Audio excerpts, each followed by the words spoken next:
নমস্কার বন্ধুরা, মিনু ছোট রান্নাঘরে সকলকে জানাই স্বাগত। চলে এলাম আজ রথযাত্রা উপলক্ষে মালপোয়া বানাতে। আমি বানাবো রসে টইটম্বুর একদম রসে ভরা মালপোয়া। তো মালপোয়াটা বানানোর জন্য সমস্ত জিনিস তো আমি গুছিয়ে নিয়েছি। প্রথমে একটু মৌরি ভাজা করে নেব। 1 চামচ পরিমাণ মৌরি আমি শুকনো খোলায় ভাজা করে নেব। বেশি ভাজবো না, হালকা একটু রঙটা চেঞ্জ হবে আর একটু গন্ধ বেরোবে, তাহলেই হয়ে যাবে। গ্যাসটা অফ করে দিই। মৌরিটা ভাজা হয়ে গেছে, খুব বেশি ভাজবো না। হয়ে গেছে, রঙটা চেঞ্জ হয়েছে আর একটু গন্ধ বেরিয়ে গেছে, হয়ে গেছে। একটু ঠান্ডা করে গুঁড়ো করে নেব। প্রথমে আমি মালপোয়ার ব্যাটারটা তৈরি করে নেব। মালপোয়াটা যাতে পারফেক্টলি সুন্দর হয় তার জন্য আপনাদের প্রত্যেকটা জিনিসের পরিমাপ সমান সমান হতে হবে। আমি এই বাটির 2 বাটি সুজি নিয়েছি। প্রত্যেকটা জিনিস যদি ঠিকঠাক পরিমাপের হয় তাহলে মালপোয়াগুলো খুব সুন্দর হবে। এই একই বাটির 2 বাটি ময়দা নিয়েছি। নিয়ে নেব স্বাদ মতো নুন, আর নিয়েছি এই বাটিরই হাফ বাটি চিনি। আর চিনির সাথে সমস্ত কিছু সুন্দর করে মিশিয়ে নেব। আমি এই হাফ বাটি পরিমাণ চিনি নিলাম, কেননা আমি এই মালপোয়াগুলো আবার পরে রসে চোবাবো, সেই জন্য। এখন যদি বেশি পরিমাণে চিনি দেওয়া হয়ে যায় তাহলে পরে রসে চোবালে মিষ্টিটা খুব বেশি হয়ে যাবে। যে মৌরিটা ভেজেছিলাম, মৌরিটাকে এইভাবে গুঁড়ো করেছি। সমস্ত শুকনো উপকরণগুলো একটু ভালো করে মিশিয়ে নেব।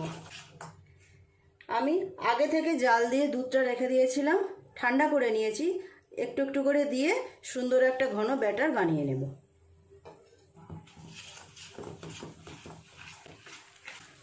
অল্প অল্প করে দুধটা দেবো, একবারে দুধটা দেব না।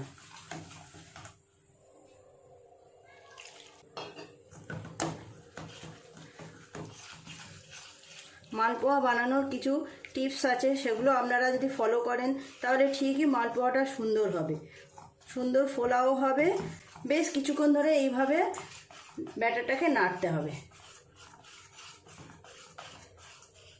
মালপোয়ার টেস্টটা যাতে আরও বেশি সুন্দর হয়, খুব ভালো হয়, তার জন্য আমি দিয়ে দেব 1 চামচ পরিমাণ ঘি। 1 চামচ ঘি। আর এই যে মৌরিটা ভেজে গুঁড়ো করে রেখেছি, এটাও দিয়ে দেব। আরও একটু সময় ধরে এইভাবে নেড়ে নেড়ে ব্যাটারটাকে তৈরি করতে হবে। ব্যাটারটা আমি আধ ঘন্টার জন্য ঢাকা দিয়ে রেখে দেব। ঘন্টা পরে খুলে দেখব সুজিগুলো তখন আরও ফুলে গেছে, তখন দরকার হলে আবার কিছুটা দুধ আমি মিশিয়ে নেব।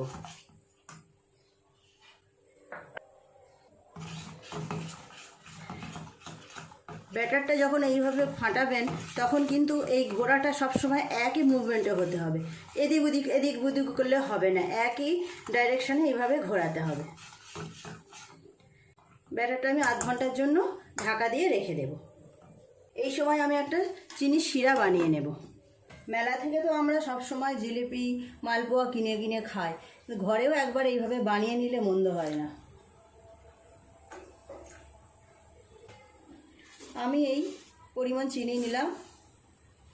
চিনির শিরাটা কিন্তু খুব পাতলাও হবে না, আবার খুব যে গাঢ় গাঢ় হবে তাও না।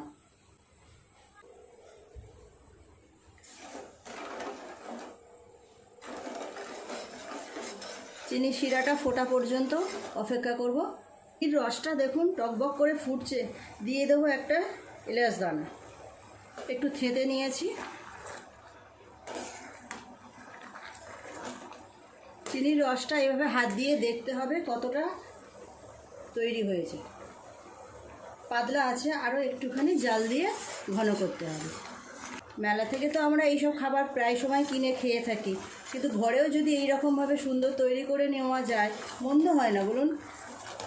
পরিমাপগুলো যদি ঠিকঠাক হয়, মালপোয়াগুলো দেখতেও সুন্দর হবে, খেতেও খুব ভালো হবে, আর খুব সুন্দর ফুলবে। ছোট ছোট কিছু টিপস অ্যাপ্লাই করলেই দেখবেন খুব সুন্দর তৈরি হয়ে যাবে মালপোয়া। রসটা আরও কিছুক্ষণ জাল দিতে হবে। এই সময় আমি ব্যাটারটা আরেকটু ভালো করে ফেটিয়ে নেব। এই দেখুন ব্যাটারটা একটু ঘন ঘন হয়েছে। খুব ভালো করে এইভাবে অনেকক্ষণ ধরে ফেটিয়ে নিতে হবে। ঘনত্বটা এইরকম হয়েছে। আমার আর দুধ দিতে লাগবে না, আমি যা দুধ নিয়েছিলাম এই পরিমাণ দুধটা থেকে গেছে। খুব ভালো করে সময় নিয়ে এইভাবে ফেটিয়ে নিতে হবে। বন্ধুরা দেখুন, ব্যাটারটা আমার এই রকম হয়েছে। অনেকক্ষণ ধরে আমি এইভাবে একই দিকে ঘুরিয়ে ঘুরিয়ে ফেটিয়ে নিয়েছি। চিনির শিরাটা আমার কতটা কি হলো এবার দেখে নেব। চিনির শিরাটা প্রায় তৈরি হয়ে গেছে, চটচটে ভাব হয়ে গেছে। নামিয়ে সাইডে রেখে দেব। মালপোয়াগুলো ভাজা করব, তার জন্য আমি একেবারে কড়াই তেল দিয়ে গ্যাসে বসাবো। কড়াইও গরম হবে, তেলও গরম হবে, একসাথে দুটো কাজ হয়ে যাবে।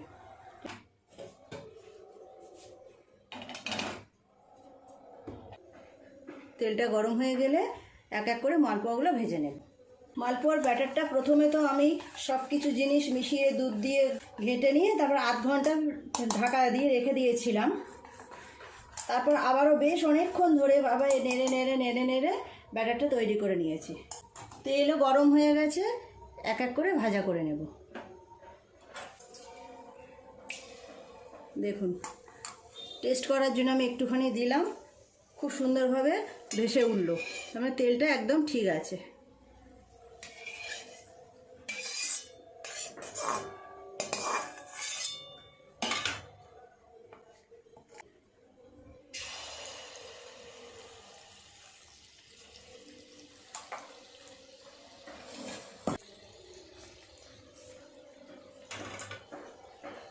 উপর থেকে এইভাবে একটু একটু করে তেল ছড়িয়ে ছড়িয়ে ওপরে দিয়ে দেব।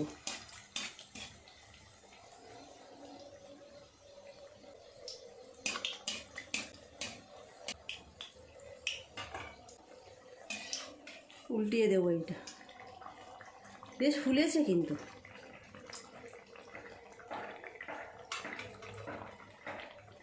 এই পিঠটা হয়ে গেলে তুলে নেব। দুটো পিঠই খুব ভালোভাবে ভাজা হয়ে গেছে, তুলে নেব। তুলে নিয়ে আমি একবারে চিনির শিরার মধ্যে দিয়ে দেব। এই যে চিনির শিরা, তেল থেকে ঝরিয়ে নিয়ে চিনির শিরায় দিয়ে দেব।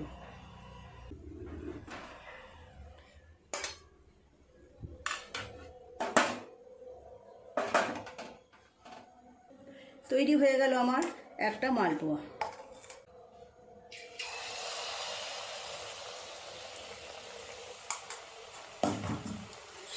উপর থেকে একটু তেল ছড়িয়ে ছড়িয়ে দেব।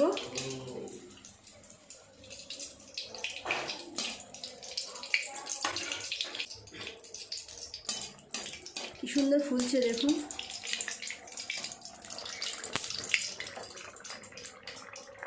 খুব সুন্দর ফুলেছে। এটাও ভাজা হয়ে গেছে, তুলে নিয়ে আমি রসের মধ্যে দিয়ে দেব।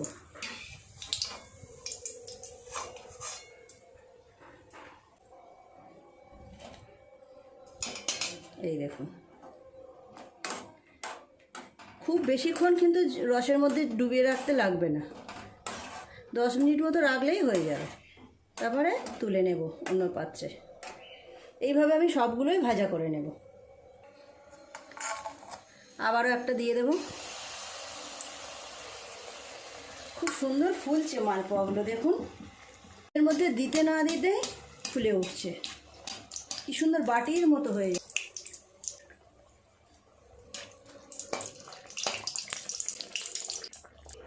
আর একটা আমার মালপোয়া ভাজা হয়ে গেল। খুব তাড়াতাড়ি ভাজাও হয়ে যাচ্ছে। দিয়ে দেব রসের মধ্যে। উপর থেকে এইভাবে একটু রস মালপোয়ার উপরে দিয়ে দেব। দুটো একসাথে দিয়েছি, কি সুন্দর ফুলেছে দেখুন, লুচির মতো একদম। সব জিনিসের পরিমাপটা যদি ঠিকঠাক হয় তাহলে এইরকম সুন্দরভাবেই তৈরি হয়ে যাবে মালপোয়া। যে মালপোয়াগুলো আমি আগে রসে চুবিয়েছিলাম, সেই মালপোয়াগুলো এইভাবে তুলে রসটাকে ঝরানোর জন্য এই রকম জায়গায় আমি দিয়ে দেব। এক্সট্রা যে রস লেগে আছে গায়ে, এগুলো ঝরে যাবে।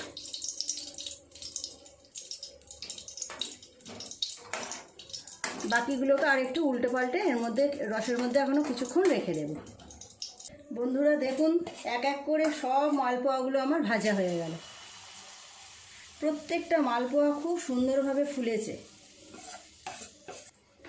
এটাই শেষ, আর নেই, হয়ে গেল। প্রত্যেকটা মালপোয়া খুব সুন্দর হয়েছে। বন্ধুরা, এক এক করে সমস্ত মালপোয়া আমার ভাজা হয়ে গেল। কিছুক্ষণ পর আমি রস থেকে তুলে আপনাদের দেখাবো। এই দেখুন, কিছুটা ছাঁকতে দিয়ে দিয়েছি আর কিছুটা এইভাবে রয়েছে। এইগুলোকেও আমি রস থেকে তুলে নিয়ে আপনাদের দেখাচ্ছি। দেখুন, তৈরি হয়ে গেল আমার সব মালপোয়া।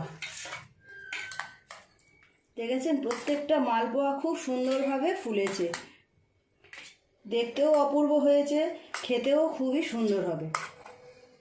তৈরি হয়ে গেল আমার দারুণ স্বাদের রসে ভরা মালপোয়া।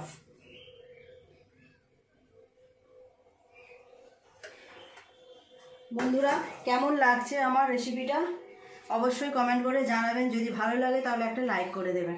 আমার চ্যানেলটি সাবস্ক্রাইব করে পাশে বেল ঘন্টিটা ক্লিক করে দেবেন, তাহলে আমি নতুন কোনো ভিডিও আপলোড করলে তার সাথে সাথে সবার নোটিফিকেশনে পৌঁছে যাবে।